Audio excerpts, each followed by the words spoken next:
छातीत दुखत असल्याचं सांगत एक व्यक्ती रुग्णालयात गेला। यावेळी त्या रुग्णाचा ईसीजी काढून तो नॉर्मल असल्याचं सांगत त्याला घरी पाठवण्यात आलं। त्यानंतर तासाभरात रुग्णाला पुन्हा छातीत दुखायला लागलं।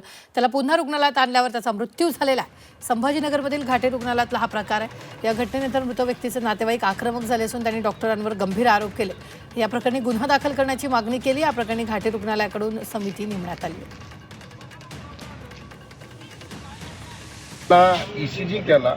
ईसीजी केल्यानंतर त्याच्या छातीत दुखायला लागलं। त्याला गोळ्या औषध दिल्या आणि त्याला एक 20 मिनिटं 1 तासाच्या आतमध्ये त्याला बाहेर सुट्टी देऊन टाकली।